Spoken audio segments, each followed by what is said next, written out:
नमस्कार मित्रांनो, व्यवसाय वृद्धी म्हणजे व्यवसायाची वाढ, व्यवसायाचा विस्तार हे होण्यासाठी अनेक कृती योजना या राबवल्या जात असतात आणि त्या माध्यमातून व्यवसायाचा विकास किंवा विस्तार हा होत असतो. व्यवसायाचा विस्तार होत असताना दोन प्रकारानं व्यवसाय वाढत असतो. एक असतो संख्यात्मक, एक असतो गुणात्मक. मित्रांनो, ज्या वेळेला व्यवसायाचा आकार वाढतो, संख्या वाढते, उत्पादन वाढतं, त्याच्या किमती वाढतात, विक्री वाढते, नफा वाढतो, हे सगळं घडतं तेव्हा त्याला संख्यात्मक वाढ असं म्हणतात. या उलट ज्या वेळेला कंपनीची प्रतिमा असेल, ब्रँड इमेज असेल, कामगारांची गुणवत्ता असेल, मालाची गुणवत्ता असेल, ISO सारखं प्रमाणपत्र मिळणं असेल, या गोष्टी वाढतात तेव्हा त्याला म्हटलं जातं गुणात्मक वाढ. मित्रांनो, व्यवसायाची वाढ ज्यावेळी आपण म्हणतो त्यावेळी ती एकतर संख्यात्मक असते किंवा गुणात्मक असते किंवा दोन्ही असू शकते. संख्यात्मक वाढ दाखवणारे काही घटक आहेत आणि गुणात्मक वाढ दाखवणारे देखील काही घटक आहेत. सुरुवातीला आपण बघूया व्यवसायाची संख्यात्मक वृद्धी दर्शवणारे घटक कोणते आहेत. तर पहिला घटक आहे उत्पादनाचं प्रमाण. व्यवसाय संस्था उत्पादित करत असलेल्या वस्तू वाढणं म्हणजे उत्पादनाची संख्या वाढणं. दरवर्षी उत्पादनाच्या नगांचं प्रमाण जर वाढत असेल तर त्याला उत्पादनाचं प्रमाण वाढलं असं आपण म्हणू शकतो. 2019मध्ये समजा आपण 5000 युनिटचं प्रोडक्शन केलं, उत्पादन केलं आणि 2020मध्ये जर आपण 6000 युनिटचं उत्पादन केलं तर अशावेळी 2019ला 5000 होते, 2020ला 6000 झाले, म्हणजे 1000 युनिट काय झालेले आहेत, वाढलेले आहेत. याला म्हणतात उत्पादनाचं प्रमाण वाढणं.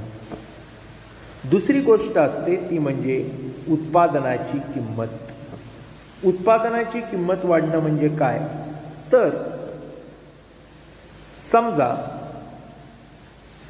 2019मध्ये आपण जे काही उत्पादन केलं त्यासाठी आपल्याला आलेला खर्च 100 कोटी रुपये होता.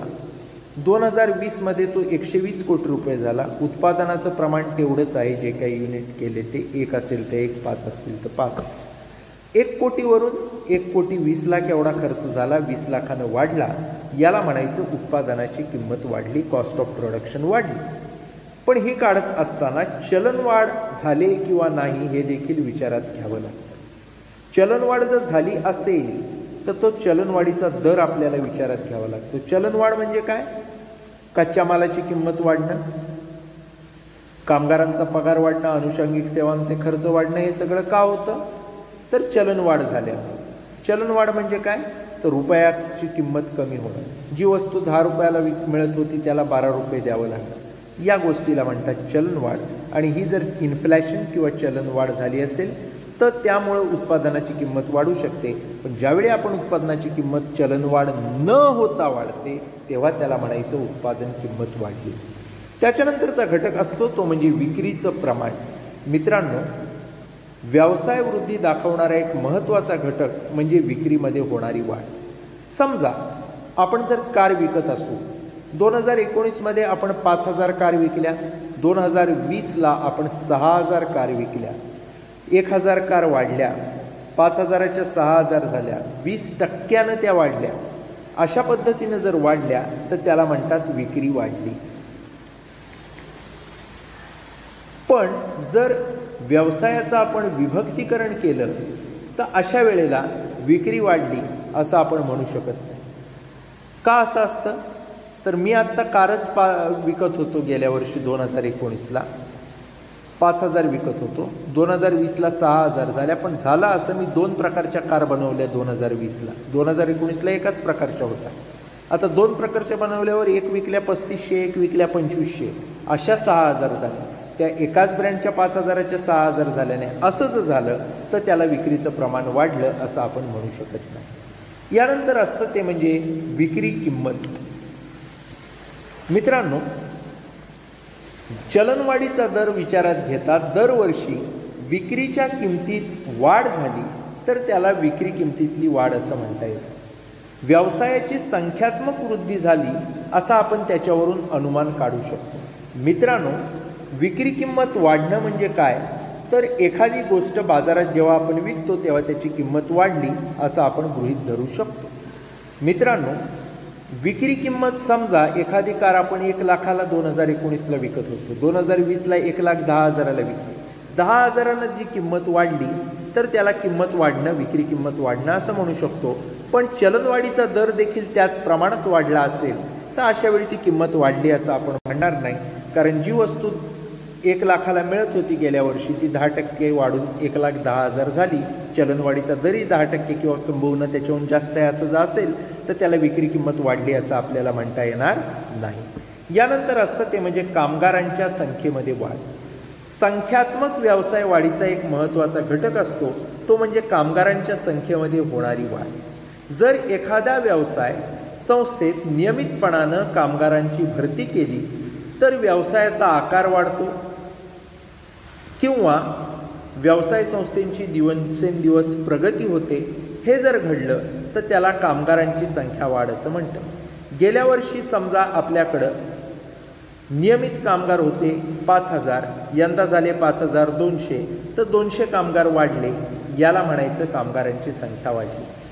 व्यवसायाचा आकार जसा वाढतो तशी कामगारांची संख्या वाढते. व्यवसायाची प्रगती होते तशी कामगारांची संख्या वाढते. भरती केल्यामुळं कामगारांची संख्या वाढते, त्यामुळं कामगारांची संख्या वाढली असं आपण म्हणू शकतो. गेल्या वर्षीच्या तुलनेत या आर्थिक वर्षात किंवा या कॅलेंडर इयरमध्ये किती कामगार वाढलेत याच्यावरून. यानंतर असतं ते म्हणजे नफ्यामध्ये वाढ. मित्रांनो, नफ्यात वाढ म्हणजे काय, तर नफ्यातली वाढ हा व्यवसाय वृद्धी दर्शवणारा संख्यात्मक निकष आहे. जर कंपनीच्या नफ्यामध्ये दरवर्षी वाढ होत असेल तर व्यवसायाची संख्यात्मक वृद्धी झाली असं म्हणता येईल. हा नफा घसाऱ्याची तरतूद करून, करांची तरतूद करून, भांडवली नफा, मालमत्तेची विक्री, यातून आलेले पैसे, हे सगळं वजावट करून जर नीट काढला तर आपल्याला ॲक्च्युअल नफा कळतो, जो खरेदी विक्रीतून झालेला आहे, ट्रेडिंग ॲक्टिव्हिटीजमधून झालेला आहे. मित्रांनो, हा जो नफा असतो हा नफा समजा गेल्या वर्षी आपला 1 कोटी असेल, यंदा 1 कोटी 5 लाख झाला तर 5 लाखांनी वाढला म्हणजे नफ्यात वाढ झाली असं आपण म्हणू शकतो. पण हे म्हणताना डिप्रिसिएशन किंवा घसारा आपण वजा केला आहे का व्यवस्थितपणे, एखादी फिक्स असेट विकून, इन्व्हेस्टमेंट विकून आलेले पैसे त्यात धरले नाही आहेत ना त्यातला नफा, हे आपल्याला बघावं लागतं. नफा हा फक्त ट्रेडिंग ॲक्टिव्हिटीशीच रिलेटेड असला पाहिजे. यानंतर असतं ते म्हणजे कार्यक्षेत्रात वाढ. मित्रांनो, जर कंपनीनं आपल्या कार्यक्षेत्रात वाढ केली तर त्याला व्यवसाय वृद्धी असं म्हणता येईल.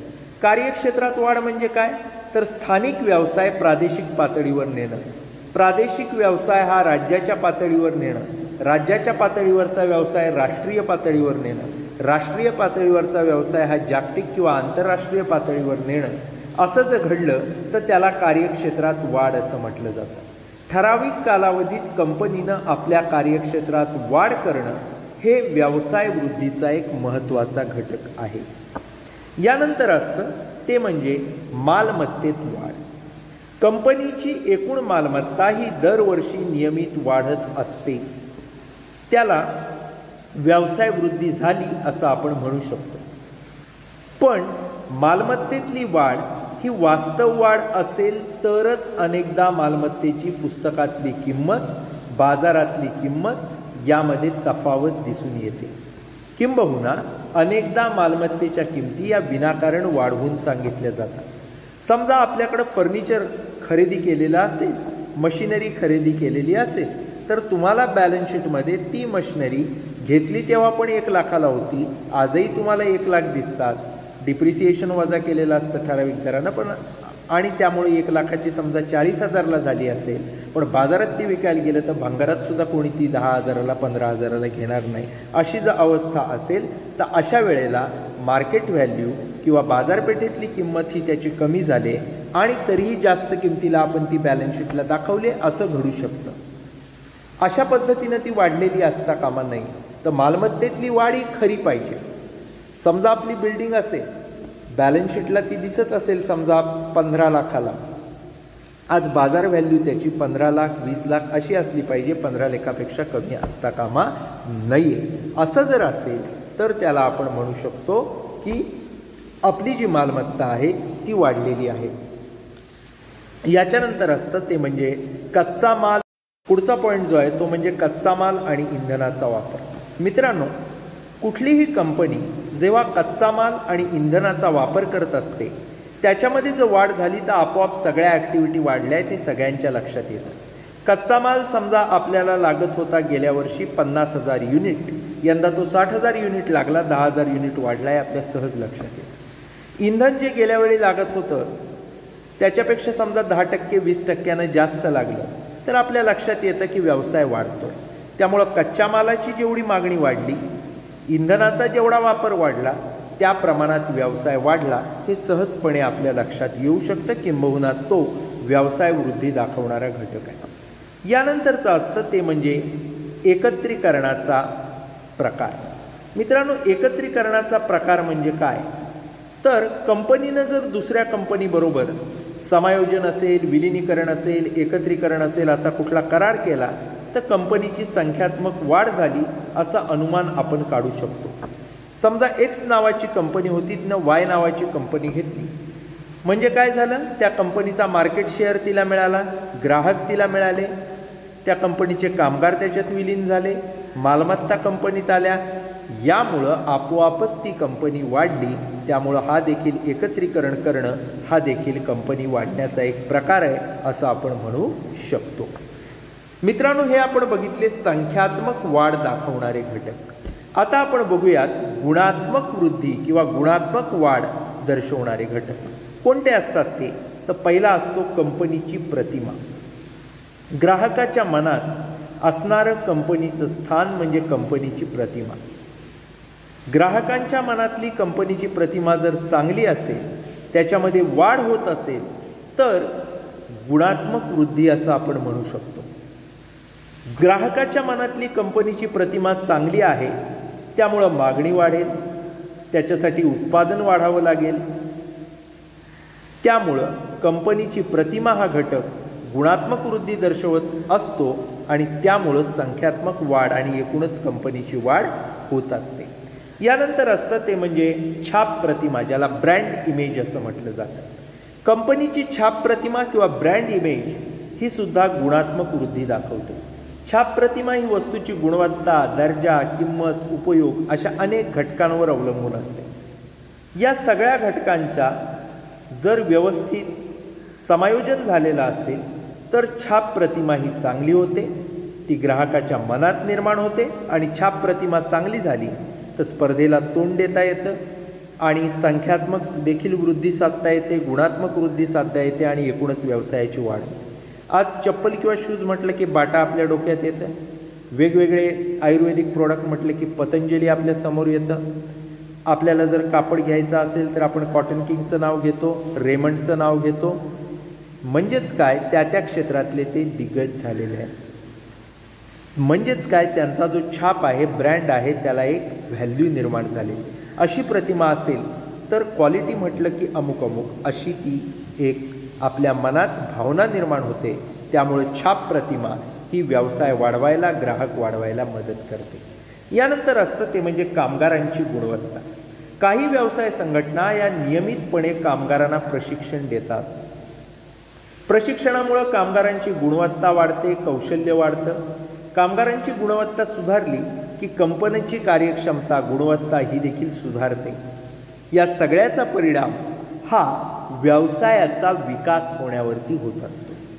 मित्रांनो, व्यवसायाचा विकास होण्यासाठी कामगारांना नियमित प्रशिक्षण दिलं पाहिजे. आज अनेक चांगल्या उत्पादन संस्था आहेत ज्या कामगारांना प्रशिक्षणाची व्यवस्था वेळोवेळी करत असतात.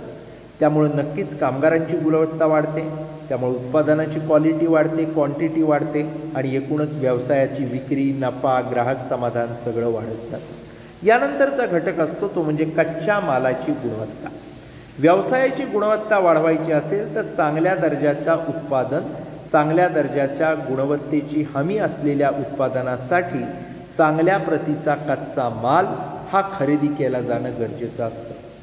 चांगल्या गुणवत्तेचा कच्चा माल जर आपल्याकडे असेल तर पक्का माल देखील चांगल्या गुणवत्तेचा होतो.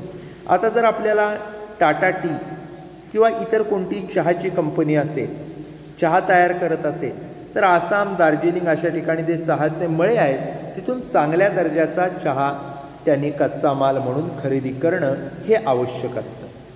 दुसरी गोष्ट उदाहरण आपण घ्यायचं, जर आपल्याला चांगल्या दर्जाचं कोणतंही आउटपुट पाहिजे तर इनपुट चांगलं पाहिजे, त्यामुळं कच्चा माल हा चांगलाच असला पाहिजे. आपल्याला जर चांगल्या दर्जाची आंबा प्रक्रिया उत्पादनं तयार करायची असतील तर जे आंबे आपण वापरणार आहे, खरेदी करणार आहे, ते चांगलेच असले पाहिजे.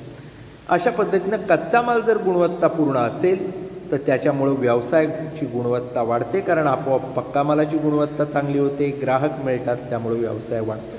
त्यानंतर असतं ते म्हणजे उत्पादित मालाची गुणवत्ता. उत्पादित मालाची गुणवत्ता जर वाढवायची असेल तर नियमितपणे संशोधन करावं लागतं.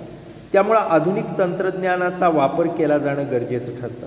चांगला कच्चा माल आपण वापरला, उत्पादनाचं चांगलं आधुनिक सुधारित तंत्रज्ञान वापरलं, योग्य कार्यक्षम असे कामगार आपल्याकडे असतील तर तयार होणारं उत्पादन किंवा उत्पादित माल हा देखील चांगल्या दर्जाचा, चांगल्या गुणवत्तेचा होऊ शकतो. त्यामुळं आपण कधीही विचार करत असताना उत्पादित मालाच्या गुणवत्तेचा आपण लक्षात घेतलं पाहिजे की आपण जो माल निर्माण करणार आहोत तो चांगल्या दर्जाचा आहे, चांगल्या प्रतीचा आहे आणि त्याच्यासाठी आपण प्रयत्न केलेले आहेत. यानंतर असतं ते म्हणजे ISO प्रमाणपत्र. व्यवसाय संस्थेची गुणवत्ता जर चांगली असेल तर त्यांना ISO प्रमाणपत्र देखील प्राप्त होऊ शकतं. त्यासाठी अर्ज करून तपासणी होऊन ते प्रमाणपत्र मिळत असतं. पण ते प्रमाणपत्र आपल्याकडं आहे म्हणजे आपला व्यवसायात गुणवत्ता आहे याचा तो एक मापदंड असतो. त्यामुळं ISO प्रमाणपत्र मिळवणं हे कुठल्याही व्यवसायाच्या दृष्टीनं अत्यंत महत्त्वाचं असतं, कारण जर त्यांच्याकडे असं ISO प्रमाणपत्र असेल तर त्या व्यवसायाची गुणवत्ता चांगली आहे असं आपण म्हणू शकतो. मित्रांनो, या ठिकाणी आपण व्यवसाय याची गुणवत्ता वाढवण्यासाठी आवश्यक असणारे संख्यात्मक घटक आणि गुणात्मक घटक कोणते आहेत हे पाहिलेलं आहे. हे सगळे घटक जर व्यवस्थितपणे आपण विचारात घेतले, त्याच्यावर प्रयत्न केले तर व्यवसायाची वृद्धी ही आपोआपच होऊ शकते. या ठिकाणी आपण थांबूयात. धन्यवाद.